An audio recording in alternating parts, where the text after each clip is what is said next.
Lychee పంట సాగు గతంలో కాశ్మీర్లోని కొన్ని ప్రాంతాలకు పరిమితంగా ఉండేది. అయితే ఇప్పుడు లిచీ పంట సాగు చేసే రైతులు పెరిగారు. ప్రధానంగా కతువా ప్రాంతంలో లిచీ పంట సాగు విపరీతంగా పెరిగింది. కతువా రైతులకు లాభాలు కురిపించే పంటగా లిచీ సాగు పేరు తెచ్చుకుంది.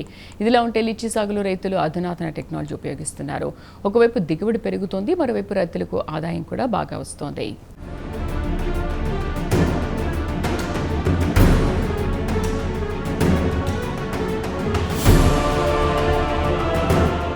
కతువా జమ్మూ కాశ్మీర్లో ఇప్పుడు ఎటు చూసినా లీచీ పంట సాగు చేసే రైతులే కనిపిస్తుంటారు. ఇందుకు కారణం లీచీ సాగు ఇటీవలి కాలంలో కాసులు కురిపించడమే. రైతులకు లాభసాటి పంటగా లీచీ సాగు మారింది. కాగా లీచీ సాగులో రైతులు అధునాతన టెక్నాలజీని ఉపయోగిస్తున్నారు. దీంతో తక్కువ విస్తీర్ణం ఉన్న భూమి నుంచే లీచీ పంటను సాగు చేసి భారీ ఎత్తున ఆదాయం పొందుతున్నారు రైతులు. ఈ నేపథ్యంలో కతువా ప్రాంత రైతుల్లో లీచీ పంట సాగుపై రోజురోజుకు ఆసక్తి పెరుగుతోంది.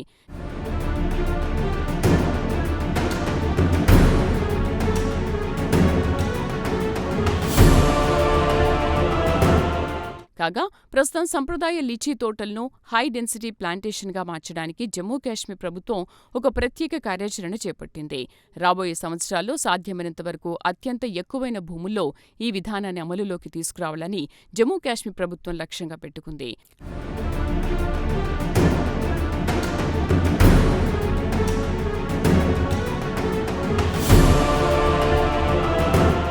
హై డెన్సిటీ విధానంతో లీచీ సాగు చేయడం వల్ల అనేక లాభాలు ఉన్నాయన్నారు వ్యవసాయ శాస్త్రవేత్తలు. లీచీ పంట దిగుబడి పెద్ద ఎత్తున పెరుగుతుందన్నారు. అంతేకాదు రైతులకు ఆదాయం కూడా భారీ మొత్తంలో వస్తుందన్నారు. ఈ నేపథ్యంలో కతువా ప్రాంతానికి చెందిన చాలా మంది రైతులు హై డెన్సిటీ విధానం పట్ల ఆకర్షితులవుతున్నారని వ్యవసాయ శాస్త్రవేత్తలు వెల్లడించారు.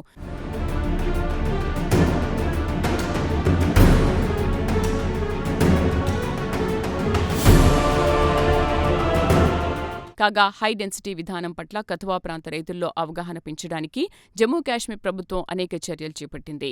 రైతులకు ప్రోత్సాహకాలు కూడా అందిస్తోంది. ఈ పథకం కింద రైతులకు 50% వరకు సబ్సిడీ అందిస్తున్నట్లు శాస్త్రవేత్తలు తెలియజేశారు. అంతేకాదు నాణ్యమైన మొక్కల ఉత్పత్తి, సాంకేతిక సలహాలు, అలాగే ఆధునిక సాగు పద్ధతులపై కూడా శిక్షణ ఇస్తున్నట్లు శాస్త్రవేత్తలు వెల్లడించారు.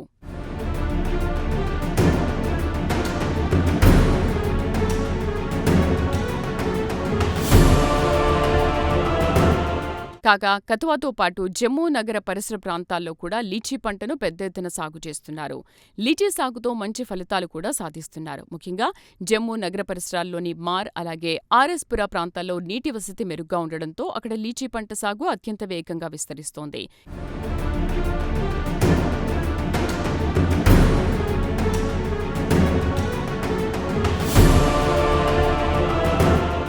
ఇదిలా ఉంటే వ్యాపారపరంగా లాభదాయకమైన లీచీ పండు ఆరోగ్యపరంగానూ ఎంతో మేలు చేస్తుంది. లీచీలో విటమిన్ సి, పొటాషియం, యాంటీ ఆక్సిడెంట్లు పుష్కలంగా ఉంటాయి. ఒక లీచీ పండుతోనే రోజువారీ అవసరమైన విటమిన్ సిలో దాదాపు 9% లభిస్తుందని సైంటిస్టులు చెబుతున్నారు. ఇదిలా ఉంటే ఆధునిక సాగు పద్ధతులు, ప్రభుత్వ ప్రోత్సాహం, పెరుగుతున్న మార్కెట్ డిమాండ్తో కతువా ప్రాంతంలో లీచీ సాగు రైతులకు స్థిరమైన ఆదాయ వనరుగా మారింది. అంతేకాదు ఉద్యాన రంగ అభివృద్ధికి కొత్త ఊపునిస్తోంది.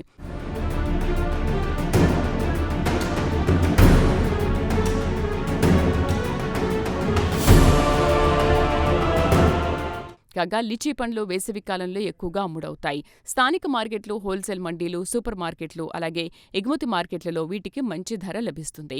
సరైన నిర్వహణతో ఏర్పాటు చేసిన లీచీ తోటలు దశాబ్దాల పాటు దిగుబడిని అందిస్తూ రైతులకు స్థిరమైన ఆదాయ వనరుగా మారతాయి.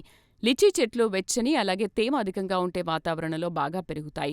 పండ్ల ఏర్పాటుకు చల్లని, పొడి శీతాకాలం అవసరం. అధిక వేడి, మంచు, అలాగే పొడిగాలులు చెట్ల ఎదుగుదలను ప్రభావితం చేస్తాయి.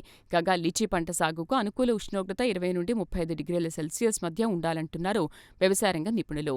లీచీ సాగు సమయంలో తగినంత సూర్యరశ్మి, అధిక తేమ అవసరమంటున్నారు శాస్త్రవేత్తలు. ఏదేమైనా కతువా ప్రాంత రైతులకు లీచీ పంట సాగు కాసులు కురిపిస్తోంది.